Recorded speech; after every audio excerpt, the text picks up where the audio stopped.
What's up everybody, welcome to the channel. Nogard here, and today I'm going to talk to you guys about something that I think needs to be touched up on recently with the huge surge in players from WoW to Final Fantasy 14. All of these sprouts everywhere, and they're coming up and going, getting to level 80, and as Shadowbringers, what do I do next? So then they're like lost and don't know what to do. I've had tons of questions lately when it comes to hunts, tons of questions with mounts, how do I get this, how do I get that? And I'm thinking like, well, there's tons of these guides out, why is anyone looking stuff up, why is anyone checking out? And I feel like maybe there just needs to be a little bit more of a refreshed video up for all these new players out there. So I'm going to do a one-on-one with everybody on how to end game for Final Fantasy 14.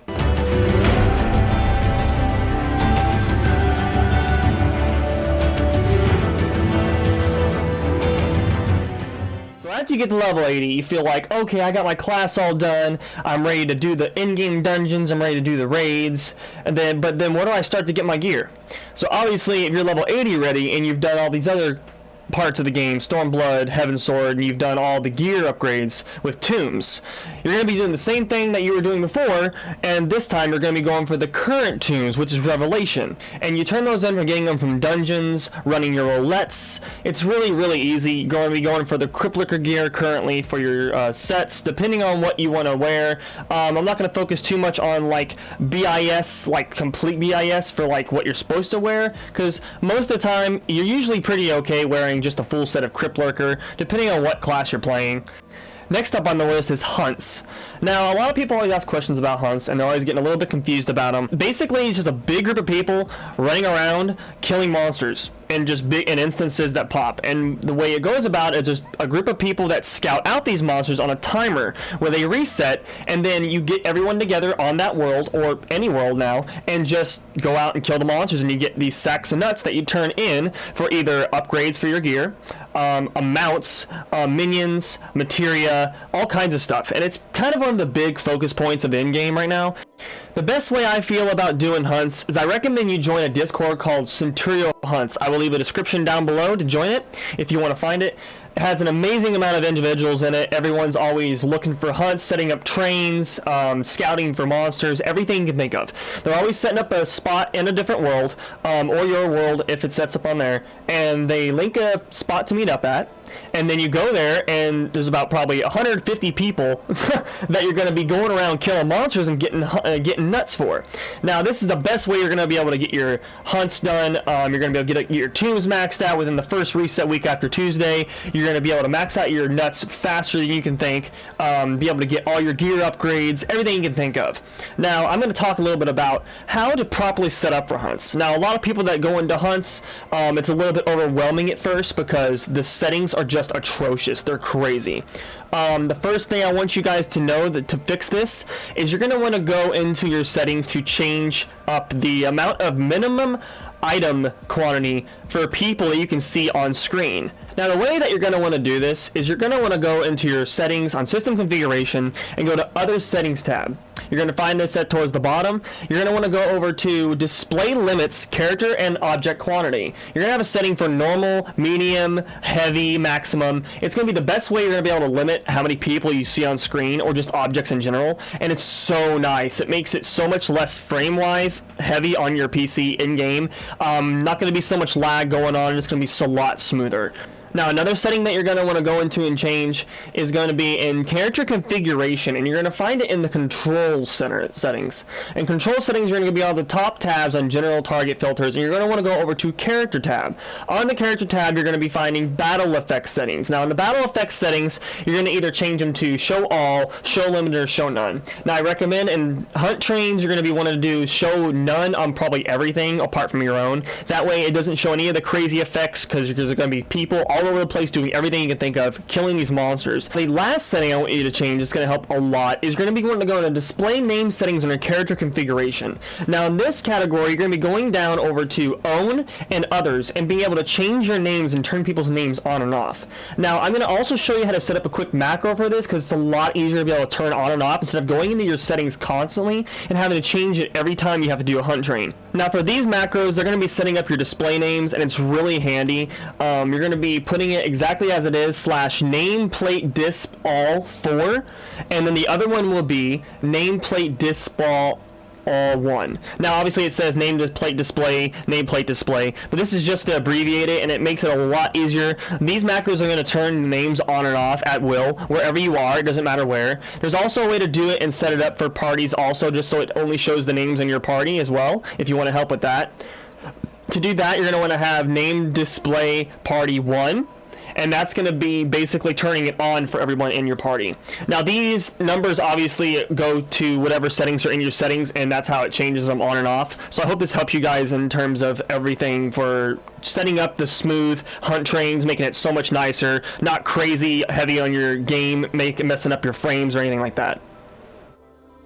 Next topic I want to move on to for in-game is going to be mount farming. Now, a lot of people are going to be like, oh, I want the cool mounts, I want the badass, like, Phoenix, I want the awesome dogs, I want the birds, I want the dragons, and, you know, and it's like, oh, and don't forget the horses. So, obviously, these mounts are pretty, like, flex depending on, I mean, obviously, some of the mounts that come out, they're just the ones you get from extreme fights, and a lot of the bigger ones that you want to be are really hard to get are going to be the ones you unsync for the raids.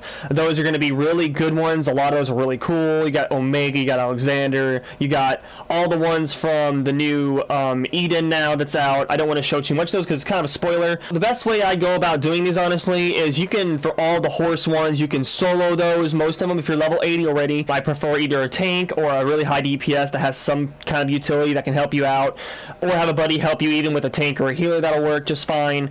Most of the Stormblood or Heaven Sword, most of Heaven Sword still requires at least 2 or 3 people. Mount farming, honestly, if you don't have a really good party, that would be able to help you get every single mount consistently. Most of the mounts for doggos, the birds, the horses are pretty consistent drop-wise. It's going to take you quite a long time, probably if not till the next expansion, to be able to get these mounts. So I recommend you just take your time on these. Don't rush. You're going to have plenty of time to get them. And not only that, it's going to be a lot of fun in the end. Next is Beast Tribes. Now, a lot of people don't even probably know about Beast Tribes. It's kind of funny, like a lot of newer players that come into the game recently have been just rushing through, trying to get to in-game and then like be done with it. But Beast Tribes have a lot of the mounts in-game that you can only get with ranking up a certain group of tribesmen in each expansion. There's the Namazu, there's Kobold from AR, there's the Sahagin, the Ixali, there's tons of them. There's even the new ones, the dwarves for crafting, gathering. A lot of the beast tribes, depending on what kind they are, you're going to need to have crafters and gatherers to get those done. The ones for battles, those are just ones you go turn-ins each day. Each day you log in, you're going to be able to get 12 allowances for your beast tribes, and that's going to be 3 quests per beast tribe, if I remember correctly. If not, then when you rank up a beast tribe on their next rank, it also allows you to do even more quests. So you're going to be able to knock out at least 6 quests per, depending on how close you are to ranking up each. And then by the time you've maxed out that beast tribe, done all the quests for them, you'll be able to get that mount for that specific beast tribe if they have one. Next thing on the list I want to talk about is leveling. Now, obviously, when you get to level 80, you're probably thinking, I want to level everything else. Now, obviously, at this point, you probably grinded the heck out of your first class. You're probably tired of doing it all. You're probably just like, oh, I don't want to level anything else right now. I want to just wait. So you're probably going to want to just do a lot of the in-game content, the dungeons, the raids, and just chill for a bit. But at one point, you're going to be able to probably get to where you're going to want to level all your classes. You're going to want to learn what they do, kind of figure out, okay, now I understand what these classes do. I know what they're going to do in raid, or like what they're going to do in a dungeon and stuff like that and so on. Leveling, I feel like, is the best way to learn the ins and outs of every class in the game, and it's honestly one of the best things I recommend you do. Coming from someone who's been around since 1.0, I mained a Dragoon Lancer for the majority of the game's lifetime, and it wasn't until around Stormblood's beginning when I decided to start leveling another class. So it really kind of sucks when you are in that position, especially, so I really recommend you take advantage of it and start leveling things like right at the get-go. If not, like just taking it slow at least and doing at least a little bit of leveling to try to get them up to that point where you're going to be maxing them out in the in-game. Not to mention the other side of leveling is crafting and gathering. That's another side to in-game altogether, and that will be another topic I'll cover another time. But crafting and gathering, like the other classes, leveling requires a lot of more time, and you're going to be doing a lot more just sitting and consuming resources that you're going to need to be gathering or buying off the market board. Next up is obviously housing. Now, a lot of people are always saying like, oh, housing's the massive in-game, that's the ultimate in-game. I would some kind of agree, mostly because it's never changing. It's always going to be having something to do. You're always going to be messing with your house inside and out, finding new items, crafting everything you can think of to make an amazing showcase for your events, for your FC, your friends. It's always something to do. It's amazing. It's probably like the best thing I could say in the game, the most time-consuming thing in the game, that apart from Glam.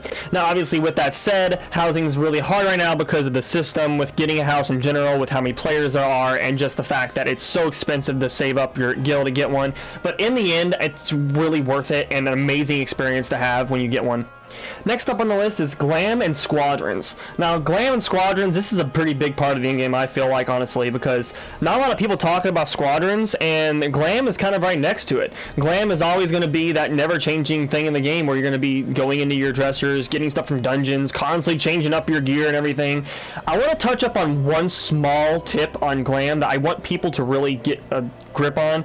I feel like, and everyone's going to probably go like, oh, let everyone play the way they want to play, but I've met a lot of individuals and players in game that get to Glam and then they just can't stop thinking about Glam. Now, and then they'll like not even be in game, they'll run out of money because they're trying to get stuff for their Glam characters, and then they're going to be like stuck trying to just do MSQ only, and then they're not being able to travel anywhere, and they end up getting in a situation where it's a lot harder for them to get to the end game. Glam, I feel like, literally should only be mainly focused on when you get to in-game. Glam is a really big deal when you get to in-game because you have a lot more options to just do dungeons. You're not gated by anything. You have a lot more friends to help you along the way. Glam is just one of those topics, you know, it's like Glam is so good in the game, there's so much of it. The next topic I want to talk about, it's right next to Glam in terms of like where it's located. It's the Squadron ranks. Now, you're not going to get Squadron ranks until you get ranked up to Second Lieutenant on your Grand Company. Now, in your Grand Company, once you get your Squadrons, you can level them up. They're like your own personal party. You can go ahead and level them up doing training sessions. You can send them out doing their own dungeons. You can run with them if you want. If you're a DPS, it helps with leveling instead of doing like Palace of the Dead or something to level up besides like Heaven on High or whatever you're doing. They're really nice in terms of getting Squadron manuals from the higher up dungeons that they run because they can help you level up later on with getting XP buffs. So I kind of recommend you stack those and kind of work on Squadrons at this point because they're really nice and really handy later down the road. Last but not least on the list, I want to talk about ultimates. Now, these are the prime gold flex in the game of Final Fantasy XIV. Kind of like Mythic Plus and WoW for like raids. Now, these are going to be the ultimate like end-all be-all. Once you get a beat on it and you get the title, then you are the guy that no one can say bad about ever again. Like, unless you're buying clears or something and you're not even putting in the effort to do ultimates, ultimate raiding is the best form of content to do if you have nothing else to do in the game. Like, ultimates take months of prep time to get all the mechanics down. You need a really good static that's willing to put that time aside to get those mechanics learned, and then you got to get the clear, and then if you are fortunate enough, get re-clears done as well. Because not only that, the glams are gorgeous. All the weapons are for the classes. They're really fun fights once you learn them, probably the best content in the entire game, and you won't regret ever doing them. They're amazing. That's it for the video today, guys. I really appreciate you guys watching it. I hope to help you guys figure out what you wanted to do at in-game at level 80. I didn't focus on every single little point because I wanted to more so focus on the fine-end points in the majority content that people are asking tons of questions about and just wanted to answer those. I will include all the other stuff later in other videos, and I really hope it helped you guys out today. Don't forget to like and subscribe and hit that button, and either see you guys in the stream or catch you guys in the next video.